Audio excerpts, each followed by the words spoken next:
Alright, welcome back for another random Status Quo song review. And this week our spinning number generator has randomly chosen number 265, which means we're off to the Don't Stop album. An album with its Napa cover as maybe Ain't Complaining. And we've got the song Get Out of Denver.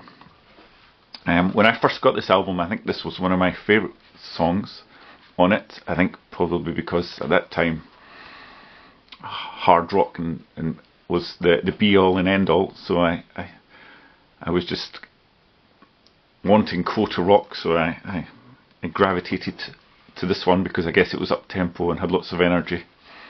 But I think, as I said before, actually this is my favourite of the three covers albums, and I do like most of it, but yes, definitely at that time I wanted to be able to say the coastal rock. So Get Out of Denver was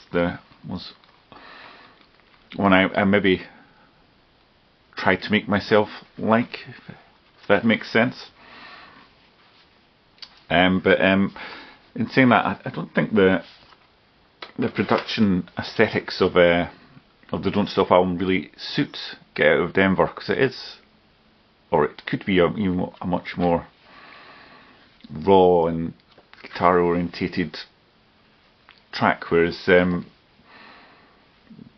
this album's produced is very polished, and I think the main aspect of this song that the production's focusing on is the vocals and the vocal melody, and that kind of more kind of, I guess, pop productions it goes for. So although the rhythm track is I guess storming along underneath, it's not really highlighted, it's not in your face, you don't feel it like you could. So yeah, so with the Don't Stop production, probably does work for quite a lot of the songs on here. I'm not sure, 100% sure it does for this. But yes, it's obviously an up-tempo song, and the accompanying fan club magazine, that's what they mainly go on about, is each member just talks about how many words Rick has to sing during the verses, and Rick himself says, and I don't think we'll do this live because I don't think you'll be able to do it, but they did of course go ahead and play it live. The one interesting tidbit in all their chat about this song is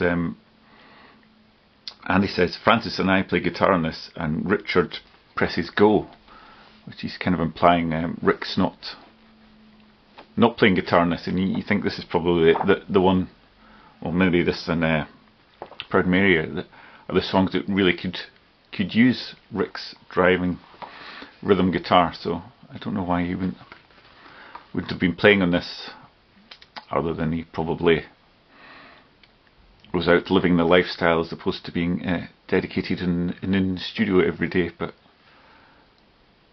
that does seem a bit of a shame. He also, Andy says, he stole a bit of a riff from Crawling from the Wreckage, which he put into this song.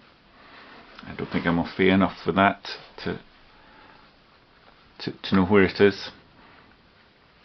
But yes, anyway, steer me along. There's a nice solo from Francis, which is very in keeping with the pace of the song, and a bit of a surprising moment as well in the latter half of the song where Rick swears. You don't often hear that on a Quo record. And this version seems to be a good minute and a half longer than all the. I kind of went back I had to listen to the Bob Seger and a couple of other covers this morning, and the Quo seem to have added in that kind of vocal only go bit for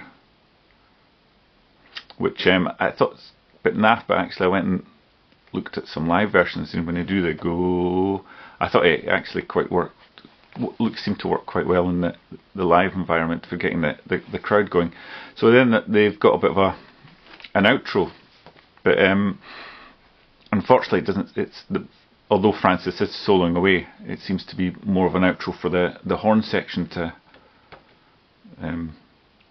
have a bit of a blowout.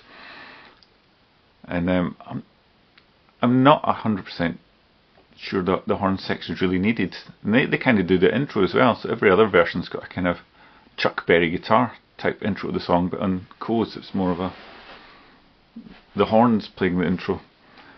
So I realised in this album they were, as well as doing covers, they were bringing in guests and adding bits here and there, and obviously trying to make it commercial. But yeah, as with the If You Can't Stand the Heat album, I thought they could maybe have dispensed with the horn section here and just had a real guitar driven song. And when I saw them in '96, they did play this, and my memory is they brought down screens so they could include the Beach Boys on Fun Fun Fun and the horn section on this and Proud Mary.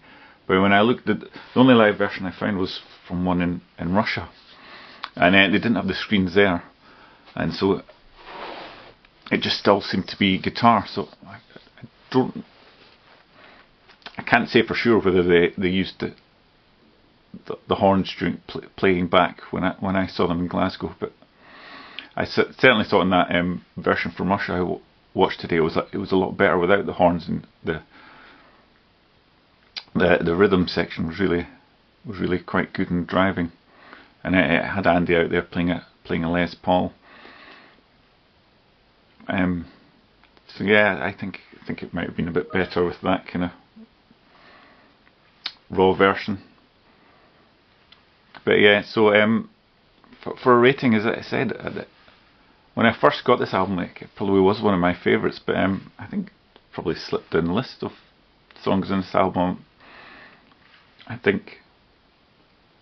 don't mind. I think it's maybe worth the occasional listen. I think maybe actually if they'd kept it to 2.5 minutes and just kind of stormed through the song, then it might have been a bit better. But even though they're playing away at great tempo, it does seem to drag at the end. So yeah.